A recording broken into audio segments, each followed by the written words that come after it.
আমাৰ মহান ত্ৰাণকৰ্তা প্ৰভু যীশুখ্ৰীষ্টৰ নামত নমস্কাৰ প্ৰিয় শ্ৰোতা। আজিৰ শাস্ত্ৰ পাঠ গীতমালা 89 নম্বৰ গীতৰ 19 পৰা 29 নম্বৰ পদ। সেই কালত তুমি নিজ সাধুজনক দৰ্শন দি কৈছিলা, মই সহায়ৰ ভাৰ এজন বীৰৰ ওপৰত সমৰ্পণ কৰিলো।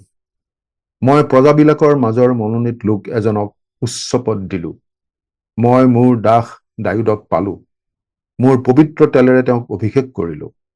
মোৰ হাত তেওঁৰ লগত থিৰে থাকিব। মোৰ বাহুৱে তেওঁক বলৱান কৰিব।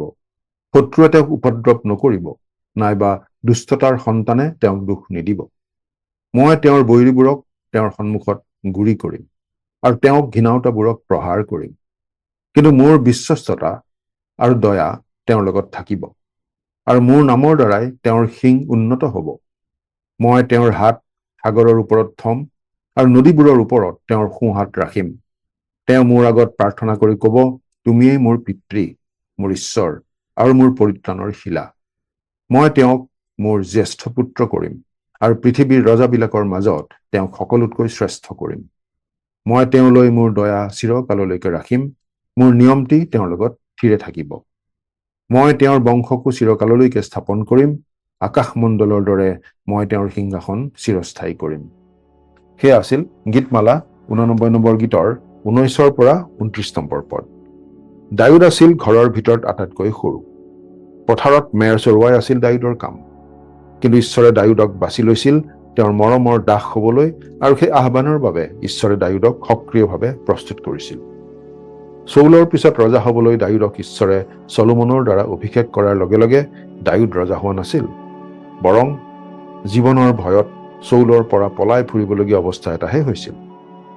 দায়ুদৰ জীৱনৰ বিভিন্ন পৰ্যায়বোৰ মনত পেলালে আমি দেখা পাওঁ, তেওঁ এজন সাধাৰণ মেৰ পালক ল'ৰা হিচাপে তেওঁ অনুভৱ কৰা কথাবোৰৰ পৰা আৰম্ভ কৰি এজন বীৰ শাসক হিচাপে তেওঁৰ কৃতিত্বলৈকে আমি অনুভৱ কৰিব পাৰোঁ যে প্ৰভুৱে দায়ুদক কেনেকৈ শক্তিশালীভাৱে ব্যৱহাৰ কৰিবলৈ প্ৰস্তুত কৰিছিল। এজন মেৰ পালক, যি সময়ত দায়ুদক প্ৰকৃততে ৰজা হিচাপে অভিষিক্ত কৰা হৈছিল, সেই সময়ত কিছুমান ভেড়াৰ বাহিৰে আন একোৰ ওপৰতে তেওঁৰ কৰ্তৃত্ব নাছিল। তেওঁৰ সেই নম্ৰ পদটোৱে আছিল ইছৰাইলৰ ৰজা হিচাপে ঈশ্বৰৰ দাস হ'বলৈ প্ৰশিক্ষণৰ আৰম্ভণিৰ স্থান। এজন গীত ৰচক দায়ুদে সিংহাসনলৈ যোৱাৰ পথত বহুতো দুখ কষ্ট ভোগ কৰিব লগা হৈছিল, আৰু তেওঁৰ লিখনিবোৰৰ মাজেৰে এই কথা প্ৰকাশ পাইছে যে সেই বিপদবোৰে তেওঁক কেনেকৈ ঈশ্বৰৰ অধিক ওচৰ চপাই আনিছিল আৰু ঈশ্বৰৰ প্ৰতি তেওঁৰ আস্থা আৰু বিশ্বাস অধিক গভীৰ কৰি তুলিছিল। তেওঁৰ গীতবোৰে তেওঁ চিনি পোৱা আৰু গভীৰভাৱে বিশ্বাস কৰা ঈশ্বৰৰ অন্তৰংগতাৰ আভাস আমাক দিছে।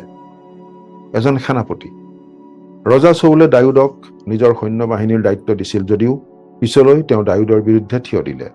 চৌলৰ পৰা লুকাই থকাৰ সময়তে দায়ুদে শক্তিশালী লোকৰ এটা দলৰ নেতৃত্ব দিছিল। দায়ুদ ৰজা হোৱাৰ বহু আগতেই ঈশ্বৰে দায়ুদৰ এই সৈন্যসকলক ব্যৱহাৰ কৰি শত্ৰুক পৰাস্ত কৰি জিহুদাৰ লোকসকলক ৰক্ষা কৰিছিল। ঈশ্বৰে আমাৰ জীৱনতো এনেদৰে কাম কৰি থাকে, আমাক তেওঁৰ দাস হিচাপে গঢ় দিবলৈ।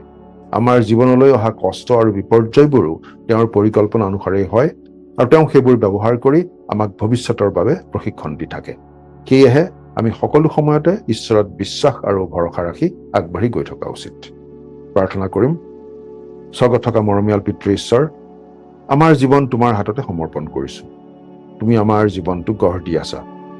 আমাৰ জীৱনত তোমাৰ যি পৰিকল্পনা সিদ্ধ কৰা। আজিৰ দিনটো তোমাৰ হাততে গতাইছোঁ। ত্ৰাণকৰ্তা প্ৰভু যীশুৰ নামত, আমেন।